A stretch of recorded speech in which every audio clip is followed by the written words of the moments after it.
before I came to Bali, having, I'm 52 years of age and I've never been to Bali, only because I suppose I had this idea that it's a place where you come to be a pissed idiot and people, Australians come to party and drink in Bali. And, being clean and sober, it's just not been something that interested me. However, my beautiful husband, who knows what my heart likes in ways that I don't, he was the one that said to me, you got to let me take you to Venice. You got to go to Venice. And, in my narrow-minded, very, very small understanding of the world at large, I just thought Venice, water, smelly. Well, why do I want to go to Venice? And of course, when I got there and he took me there, tears rolled down my cheeks at this divinely, hauntingly beautiful place. I'm not a traveller. I'm not somebody that grew up with travel as something you do. And I grew up with parents that didn't travel. I mean, would we go on holidays? Yeah, we'd go hop in the car and drive to the snow.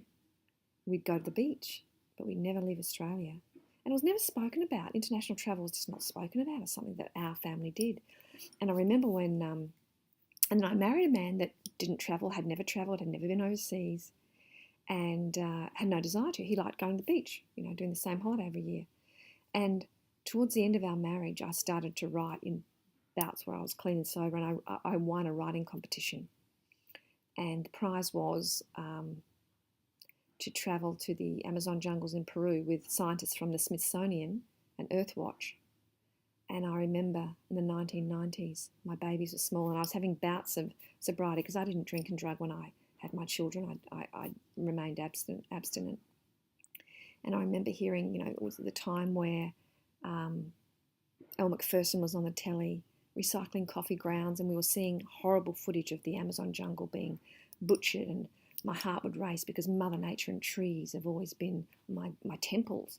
And I remember writing away. I heard on FM 104 they were running a competition about, what we thought about the green movement, because it was all really new then. And I wrote, just this flood on 3 or 4 pages. And I remember I was writing it, and the boy's dad came out and said, "What are you doing?" I said, "I'm writing about what's happening to the Amazon, and there is a prize, and if you win, you can go to the Amazon jungle." And he said, "They're not talking about Amazons at Jindalee, because there used to be a water park called Amazons." And I remember thinking, well, I don't even know where the Amazon is, but I just care about this beautiful place I've seen being butchered. Long story short, 2 weeks later, I get a phone call. We're playing Scrabble, and out of 12,000 entries, I won. My little rambling about Mother Nature and the planet and the butchering of hearts, temples, which are trees for the non-religious, won. And we trekked through the Amazon jungles of Peru. And I remember, taking a man with me that was the father of my children that had never travelled. And the anxiety he had was as large as my own. And we were like these little fawns in a forest fire in the Lima airport, and we had to sign indemnity clauses because, we were going trekking into the Amazon to places that hadn't been trekked before. So if we got bitten by a fertile ants or a bushmaster snake, these are deadly snakes, we had to sign indemnity clauses because we were 8 hours by canoe up the Amazon. We were not going to get back. And so we knew we were going to pretty sort of remote areas, and fast forward that trip, we were sleeping on balsa wood platforms. And I remember one morning I woke up and there was a golden-headed boa constrictor asleep in a tree above me. It was pretty amazing. Beautiful, but amazing. But, I surrounded myself with people that didn't travel. And I remember one of my husband's friends at the time, he'd just come back from Kuta in Bali. I remember thinking, wow, what a jet setter, but did not want to go. And I did what we call geographicals in my drinking and drugging. I slept with some guy in Sydney who owned a big French fashion house in London, and he took me back to London. So I was 19, just off to my lolly, but I did London and Rome and Germany just in drinking blackouts at 19.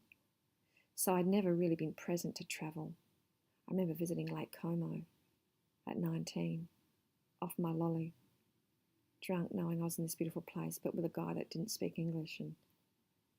And it was interesting, last year we went back to Lake Como, from a 19-year-old girl drinking and drugging to a 51-year-old woman living the life of her dreams, clean and sober. It was lovely to recover old ground.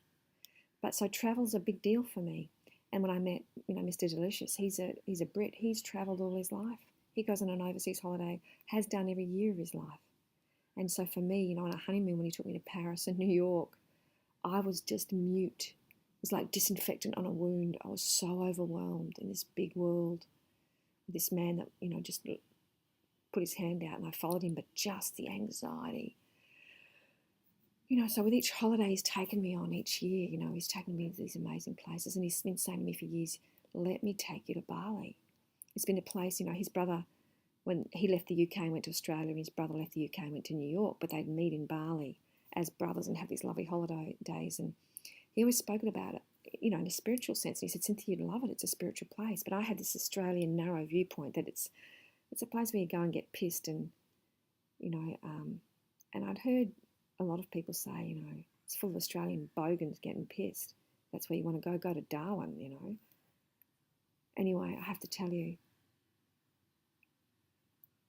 I so welcome my husband to do the I Told You So dance, because this place is just beautiful, just spiritually beautiful. It's like, I remember the first time I went to Alice Springs and feeling the spirit being larger than humanity, and this is how Bali is. If you haven't been, my God, you've got to come. It's just a divine place.